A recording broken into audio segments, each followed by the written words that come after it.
Bueno, se ve esa clase, se ve esa diapositiva, dolor lumbar, ¿cierto? Sí, sí se ve.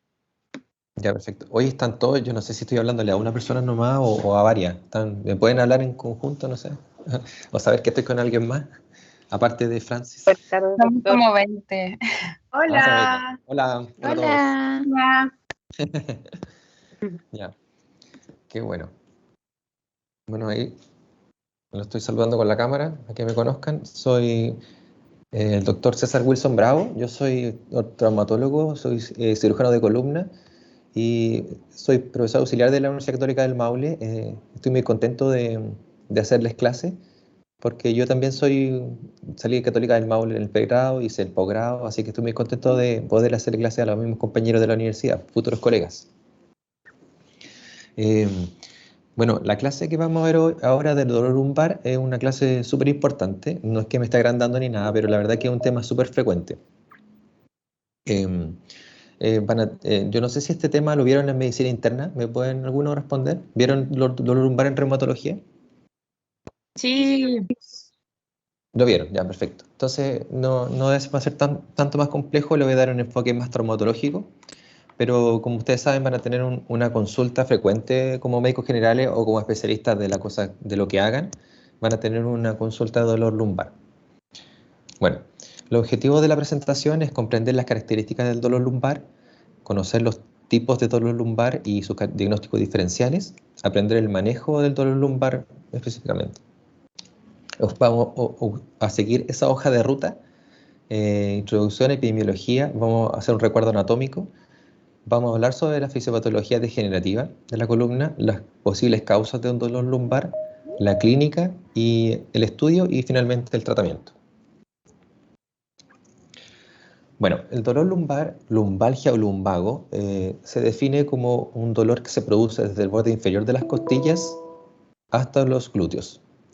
La verdad que, como ustedes saben, es un síntoma o un síndrome más que un diagnóstico, por lo tanto tiene múltiples causas y al momento de enfrentarse a un paciente con dolor lumbar, tienen que abrir su abanico diagnóstico y pensar en todas las causas posibles para llegar a un diagnóstico. Esto es como la medicina interna de la traumatología.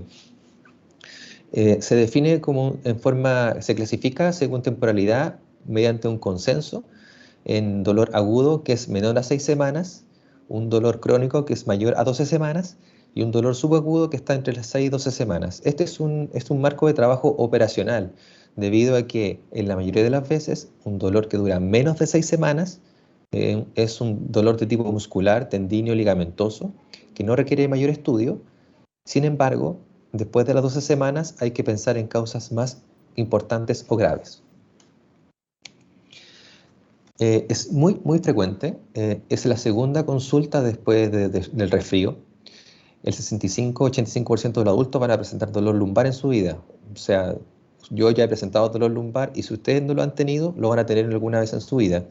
En América Latina corresponde al 31% de los casos y tiene una recurrencia del 25% en un año. O sea, de 4 pacientes, uno que tuvo dolor lumbar va a volver a tener dolor lumbar sin explicación alguna. Y eso hace que los pacientes tengan incertidumbre con respecto a lo que tienen en la columna y a nosotros como médicos también nos va a provocar cierta inquietud debido a que no vamos a saber a ciencia cierta qué es lo que les va pasando. Como recuerdo anatómico tienen que recordar que la columna lumbar es una columna que está compuesta por 5 vértebras torácicas, vértebras lumbares, perdón. Eh, la unidad funcional de la columna son 2 vértebras y un disco que están unidas a nivel del disco y las articulaciones facetarias. Entonces, la característica que tienen esto es que van a ser 5 vértebras y este segmento es muy móvil. Van a pasar de un segmento rígido, que es la columna torácica, en T2L1, van a seguir segmentos móviles y va a terminar en un segmento rígido, que es la columna lumbosacral o S1. Estos van a estar articulados, como les mencioné, por el disco y las articulaciones facetarias, las 2 articulaciones facetarias por posterior. Esta columna móvil está unida o dando estabilidad a los ligamentos longitudinales anterior, el ligamento longitudinal posterior el ligamento amarillo, que va entre láminas y láminas, un ligamento interespinoso y un ligamento supraespinoso que no se ve por ahí. Y a su vez van a tener una estrecha relación con estructuras nobles como las raíces nerviosas que van del plexo lumbosacro hacia las piernas. Solamente recordarles que la raíz va a pasar en la columna lumbar, la raíz correspondiente va a pasar bajo el pedículo, o sea, la raíz L4 va a salir bajo el pedículo de L4, la raíz L5 va a salir bajo el pedículo de L5 y S1 va a salir en el primer agujero sacro. Esta compleja o esta estrecha relación con la inervación va a dar en los dermatomas clásicos que ya conocen ustedes de anatomía, y eso va a ser súper importante para buscar en la historia el examen físico del dolor radicular. Y si somos bien detallistas en la historia, vamos a poder diferenciar si es una raíz L4, si es una raíz L5 y raíz S1. Como tips, las raíces sacras van por posterior, y la raíz de L5 va por lateral, a nivel trocánter mayor y la cara lateral de la pantorrilla y el dorso del pie. Y L4 pasa por anterior y pasa por la rodilla, siendo la gran imitadora y pudiéndose confundir con patología de cadera o con patología de rodilla. Con respecto al disco, recuerden ustedes que el disco está formado por un anillo fibroso y un núcleo pulposo. El núcleo pulposo está formado por colágeno, agua y proteoglicanos, mayormente agua y proteoglicanos, y el anillo fibroso está formado más por colágeno. Y la principal función es amortiguar y absorber las cargas. Este disco es una estructura avascular que está irrigada o nutrida por imbibición a través de las pequeños vasos sanguíneos que llegan hasta la plataforma vertebral, y de ahí van a pasar hacia el disco, lo que va a ser muy propenso a degeneración lumbar debido a la esclerosis de la placa vertebral. Bueno, para entender un poco la columna y en sí lo que vamos a ver en las imágenes y todo lo que siente el paciente, tenemos que entender un poco la degeneración lumbar. La degeneración lumbar es la historia natural de la columna. En sí, como todas las articulaciones pueden al tener artrosis y envejecimiento, la columna no es la excepción. Y en ella vamos a tener cambios acordes con la edad a medida que va pasando el tiempo. Y esto, una de las cosas que se debe es que existe una esclerosis de la placa vertebral, lo que hace, como les mencioné, que la irrigación del cuerpo, del disco vertebral no se complete, aumentando la cantidad de ácido láctico a nivel del disco y disminuyendo la cantidad de oxígeno que pasa y glucosa, haciendo que este disco se vaya desecando, vaya perdiendo agua, se vaya haciendo más rígido y produciendo la famosa discopatía o inestabilidad en la columna. Entonces, existe una cascada de degeneración natural de la columna, donde el complejo tiroarticular, que son las articulaciones facetarias, y el disco, van a comenzar una serie de procesos que van a llegar a todos los cambios degenerativos que tenemos, mediante tres fases. Una de disfunción, en donde van a haber inflamación, reacción sinovial, destrucción del cartílago articular. Posteriormente a esto va a haber inestabilidad, van a ser los segmentos de la columna van a tener microestabilidad, móviles, y finalmente va a haber un periodo de estabilización donde ya se van a formar osteofitos para impedir que esta columna se siga moviendo. Entonces, seguido de la reacción sinovial, destrucción del cartílago, hay formación de osteofitos, distensión capsular, y eso va a producir la inestabilidad. Y por el lado del disco intervertebral, si el disco se va a poner más rígido, van a haber lesiones circunferenciales y van a haber lesiones radiales, lo que va a producir hernias. Y a su vez también esta alteración del disco va a producir inestabilidad, y esta inestabilidad va a provocar que se formen osteofitos, sobre todo las articulaciones facetarias, produciendo también estenosis foraminales que pueden provocar dolores radiculares. Entonces, todo degeneración lumbar fisiopatológica o natural que tiene la columna van a provocar hernias, estenosis y deformidades a ese nivel, que son hallazgos que vamos a encontrar generalmente en nuestros pacientes. Y esto se puede ver en radiografía. Esta es la radiografía del lado izquierdo, API lateral, columna lumbar, es de un paciente de 20 años, donde en el lado izquierdo está la P y el lado derecho el lateral. Si ustedes pueden ver, los cuerpos vertebrales se mantienen de forma conservada, el alineamiento está conservado en los dos planos, los pedículos vertebrales están redondeados, no se ve que hay pérdida de ninguno, y en la lateral también se ve básicamente lo mismo, bien definidos los cuerpos vertebrales, los espacios estos entre los cuerpos que son el disco intervertebral se ven de una manera conservada, teniendo una pequeña incipiente discopatía en 5.1. Sin embargo, esta es una columna de un paciente de 70 años de la derecha, donde ya se ve todo lo que mencionamos. Se ve una pequeña escoliosis, se ven las esclerosis de la placa, debido a la inestabilidad que se produce aparecen los osteofitos, y eso también se ve también en la columna, en la radiografía lateral, donde se ven ausencia de espacio vertebral, de espacio interdiscal, ya el disco está básicamente aplanado, no hay espacio discal, hay osteofitos, y ya si ustedes comparan la radiografía de la izquierda, donde se ven las articulaciones facetarias, aquí ya no se ven y significa que hay artrosis importante. Como causa del dolor lumbar son múltiples, la mayoría de ellas van a ser degenerativas, hay también infecciosas, tumorales, inflamatorias y un dolor referido. En general, las infecciosas van a ser espondilodicitis provocadas por Staphylococcus aureus, las tumorales van a ser metástasis de cánceres primarios, la mayoría de ellos son el cáncer de pulmón, mama, próstata, riñón y tiroides, van a ser los que más van a metastizar a la columna y pueden ser una causa de dolor lumbar. Las inflamatorias en pacientes con espondiloartropatías y el dolor referido por un dolor abdominal o por un dolor a nivel lumbar por riñón o algún dolor de tipo ginecológico. En general, la mayoría de las veces van a ser inespecíficos, debido a que los cambios degenerativos no necesariamente se asocian a dolor. Por lo tanto, vamos a tener un paciente para consultar por dolor lumbar y vamos a tener solo cambios degenerativos sin una cosa específica que ir a tratar, y eso se le llama dolor inespecífico, y eso pasa en el 80% de los casos. Estos pacientes, este dolor inespecífico tiene factores de riesgo como trabajo de levantar peso, tabaquismo, síntomas depresivos u obesidad que hacen que el dolor se perpetúe en el tiempo. Esta es una tabla que me gusta mucho, que muestra las posibles causas de dolor lumbar, y yo los encerré en rojo las mayoría, la más frecuente: dolor lumbar de tipo muscular o tendíneo, las causas degenerativas como de las discopatías, las hernias discales, estenosis, y si se fijan, las otras son súper infrecuentes. Las neoplasias son menos del 1%, las infecciones también, y las espondiloartropatías o enfermedades inflamatorias también. Y las enfermedades viscerales también son muy infrecuentes. Por lo tanto, la mayoría de las veces vamos a tener dolor de tipo degenerativo. Y existen síntomas clínicos que van a explicar o que van a representar lo que el paciente siente y lo que se ve en la resonancia. Hay varios síndromes clínicos y lo podemos diferenciar en que si es o no irradiado extremidades primero. Eso va a ser importante en la anamnesis.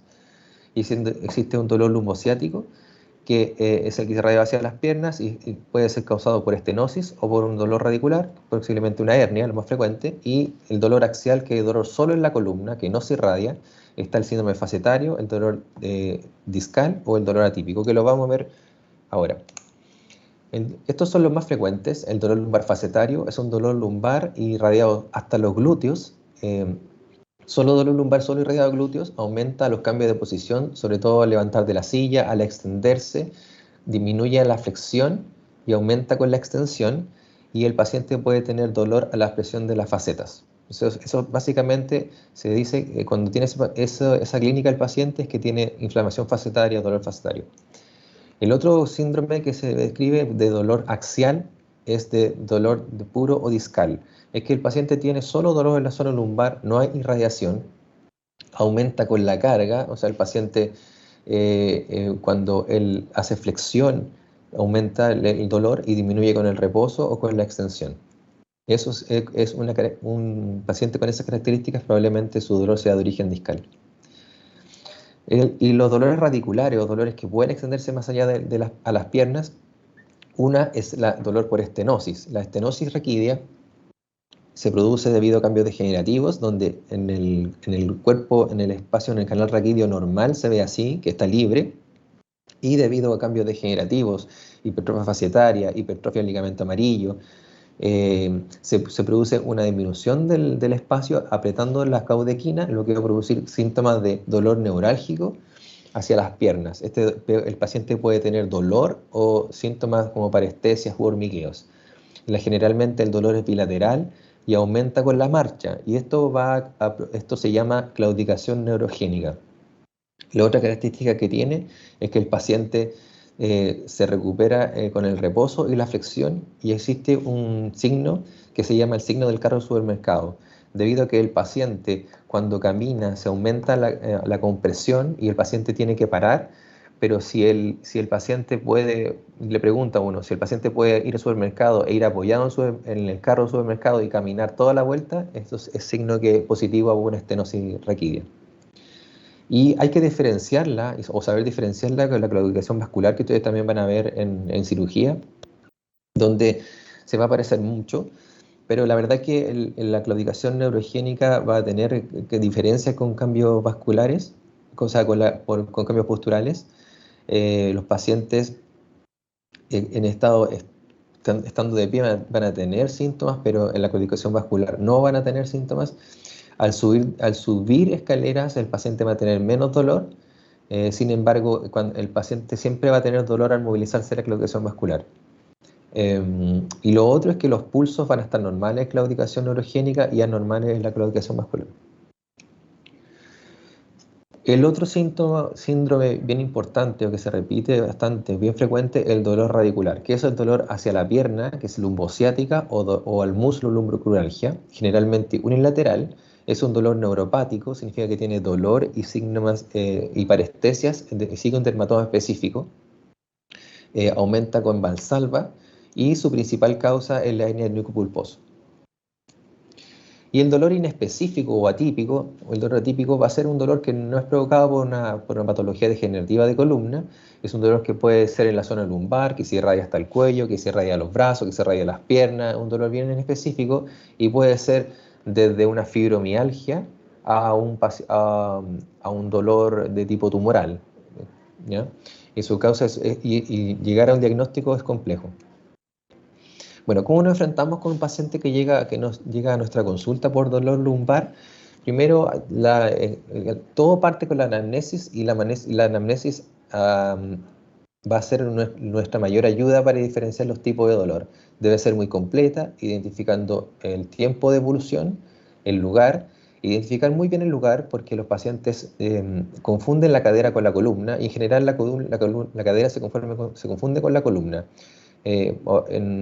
En forma frecuente, los pacientes mencionan que le duele la cadera tocándose la columna.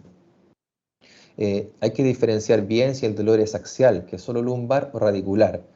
Y siempre preguntar por banderas rojas. Las banderas rojas, espero las conozcan, son antecedentes importantes que orientan a si el paciente tiene una patología seria o no. Y de estos son el traumatismo en los últimos 30 días, el uso de corticoides para fractura o infección principalmente, la edad mayor a 65 años habla de cáncer o fracturas, el antecedente de cáncer es muy fuerte para una metástasis, dolor nocturno también habla de cáncer o infección, pacientes con inmunodepresión, VIH, uso de droga endovenosa habla de infección, y edad menor de 18 años también habla de cáncer o infección. Y esta es una tabla que va a hablar más de lo mismo, se la mencioné para que quede ahí en sus diapositivas, donde habla sobre cuáles son las características de ciertas patologías. En general solo quiero resaltar que los dolores de tipo por espondiloartropatías, que son pacientes que duran más de 3 meses, que inicia el dolor antes de 45 años, que tiene un dolor inflamatorio de columna. Esto es que el paciente tenga mayor dolor acostado que parado, que el dolor mejore con los antiinflamatorios, que a medida que el paciente se mueve siente menos dolor, y que tienen manifestaciones articulares, ya sea tienen psoriasis o tienen entesitis, o sea, dolor a nivel de las inserciones de los tendón de Aquiles o de los trocantes mayores. Bueno, no es tan fácil lo de las banderas rojas, debido a que estos no tienen un sustento científico importante. Esta es una revisión sistemática del 2016, donde evalúa encontró 46 banderas rojas para 4 categorías: infusión, tumor, fractura y caudequina, y eso era en base a 16 guías clínicas, y 8 estaban basadas en un solo consenso, 5 no tenían referencias y 3 referencias generales. Y para complejizar más el tema, el 80% de los pacientes tendrá al menos una bandera roja. Entonces, mi intención de esta diapositiva no es desalentarlos a usarlas, quiero que las usen, pero tienen que tener en cuenta que la evidencia al respecto y que los pacientes pueden tener banderas rojas, pero no necesariamente tienen una patología seria subyacente. El examen físico parte con la inspección, mirándolo detrás y del lado para ver si tiene un balance coronal y sagital conservado, si hay estigmas cutáneos como disrafias ocultas, y evaluar la flexoextensión para ver la movilidad y ver deformidades. A la palpación, uno puede palpar la línea media y la musculatura paravertebral, pedirle al paciente flexoextensión, puede usar un test que se llama test de Kehm, que es dolor a la extensión y rotación, y eso habla de un síndrome facetario. Y test de irritación neural, que el que más se usa, o que más uso yo, el TEPE, el test de elevación con la pierna extendida, que tiene una sensibilidad del 90% para dolor radicular. Y siempre, siempre, siempre examinar las caderas, porque como les mencioné, la cadera se confunde con la columna. Esa es una imagen del test de elevación con pierna extendida, el TEPE o SLR, donde al paciente se le pide en cúbito supino que se quede tranquilo y uno levanta la pierna, y en 35 a 70 grados hay tensión de las raíces del ciático, y más allá de eso, más de 70 grados existe un dolor por acortamiento isquiotibiales. O sea, si el paciente ustedes vienen y le toman la pierna hasta 35 a 70 grados y se reproduce el dolor radicular, probablemente tenga una irritación. Y evaluar las raíces lumbares, donde evaluó... en mi oficina abajo. Disculpen. Bueno, evaluar las raíces lumbares. El L2 se evalúa pidiendo al paciente en supino que flecte la cadera, y la sensibilidad se palpa tocándole de forma bilateral la zona media del muslo, como se ve ahí en el dibujo. L3 se pide al paciente que extienda la rodilla y mantenga firme mientras yo le trato de flectar la rodilla contra resistencia. L4 se evalúa mediante la dorsiflexión contra resistencia. Yo le pido al paciente que dorsiflecte y yo trato de hacer plantiflexión contra resistencia, y la sensibilidad se va a evaluar a nivel del malleolo medial.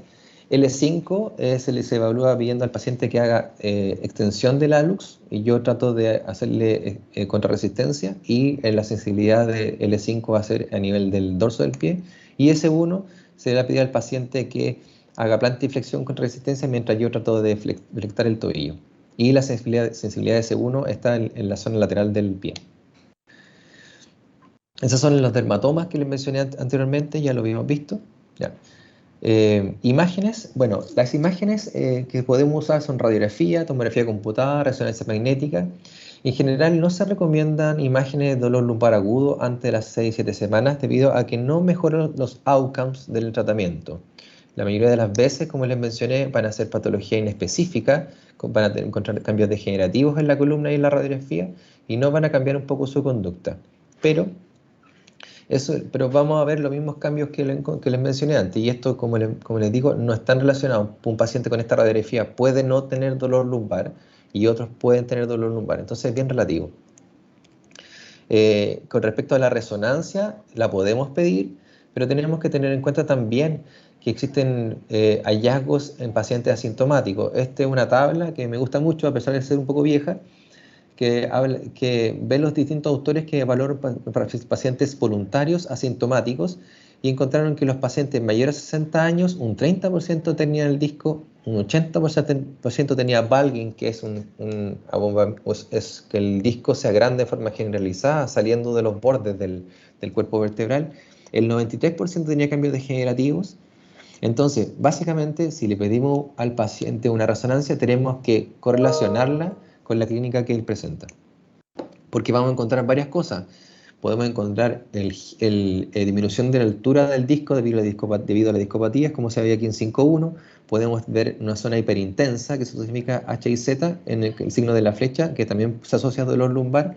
podemos encontrar HNP en el 20-60% de las veces, podemos encontrar cambios de la placa vertebral, cambios MODIC, que son estos cambios que se ven alrededor del disco, que son cambios degenerativos también y que se pueden asociar a dolor. Podemos encontrar resolución facetaria también, o fenómeno de Bastrup, que es cuando los procesos espinosos se tocan por posterior y producen dolor.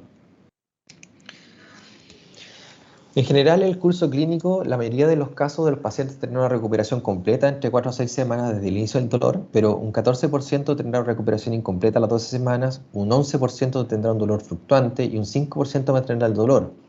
En general, los pacientes con dolor de más de 12 semanas tienen peor pronóstico. Y sus factores de riesgo son edad avanzada, pobre salud general, estrés psicosocial, pobre relación laboral, compensación laboral y trabajo pesado. En esos pacientes que tienen un dolor que no tiene una causa específica, posiblemente este dolor se cronifique. Y el tratamiento del dolor, primero está en la educación, explicar al paciente que probablemente no hay una patología grave, explicar la posible causa que puede ser causa degenerativa o la mayoría de las veces son causas musculares, que explicarle que tiene un buen pronóstico y autolimitado en la mayoría de los casos, que va a durar más de lo que él piensa. La mayoría de las veces piensan que el dolor puede durar 2 días, 3 días, y ya a la semana se preocupan. En general, un dolor puede durar hasta 6 semanas. El reposo, indicarle reposo pero relativo, no acostado, mantenerse activo, analgesia con paracetamol, antiinflamatorios y o relajantes musculares y terapia manual, terapia física. Esta es una tabla donde muestra la calidad de la evidencia con respecto a las intervenciones de dolor lumbar agudo y si ustedes se fijan, la evidencia que existe al respecto no es tan alta. Con respecto al mantenerse en reposo activo, la evidencia es baja. Sí, los antiinflamatorios, los AINES y los relajantes musculares tienen una alta evidencia. Y con respecto a las terapias no farmacológicas como la kinesiterapia, se puede usar terapia manual, se puede usar masajes, se puede usar ejercicios, y todas tienen una evidencia leve, moderada o alta dependiendo del resultado del estudio. Esto es solamente un algoritmo, hay muchas guías clínicas, pueden revisar esa, pueden revisar la guía NICE, pueden revisar muchas guías y todas dicen básicamente lo mismo, donde dicen que el paciente se presenta con dolor agudo o subagudo, tiene que completarle evaluaciones del dolor y funcionalidad y ver las características del dolor, una anamnesis muy detallada. Y en general, si el paciente no tiene banderas rojas y no tiene una sospecha de patología grave, debería ser tratado con analgesia y con kinesioterapia. Entonces, conclusión. El dolor lumbar es la consulta más frecuente después del resfrío. 1 de cada 5 pacientes puede volver a tener dolor lumbar en un año. La causa más frecuente es dolor muscular o inespecífica. En la mayoría de los casos no se llega a una causa específica de dolor, lo que va a hacer que el paciente se sienta un poco inquieto, nosotros también. Las banderas rojas nos orientan a una patología grave, pero no son completamente exactas. No se recomienda estudio de imágenes antes de las 6 semanas. La resonancia entregará mayor información, pero deberá ser correlacionada con la clínica. Y el tratamiento corresponde a educación, analgesia oral con AINES, paracetamol y relajantes musculares y terapia manual.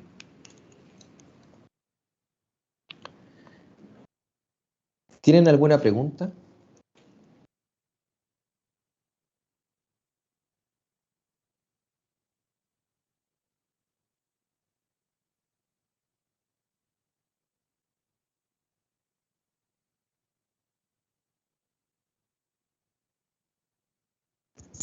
¿No hay nadie?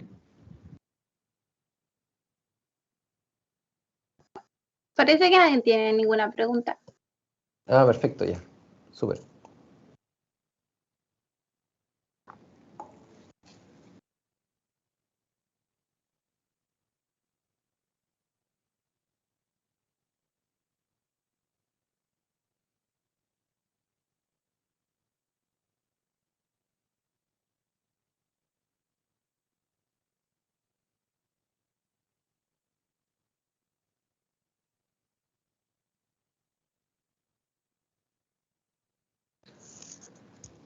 Tengo que hacer la otra clase de trauma de columna.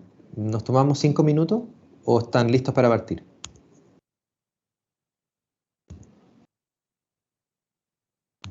5 5 minutos. minutos está bien, doctor. Ok. Gracias.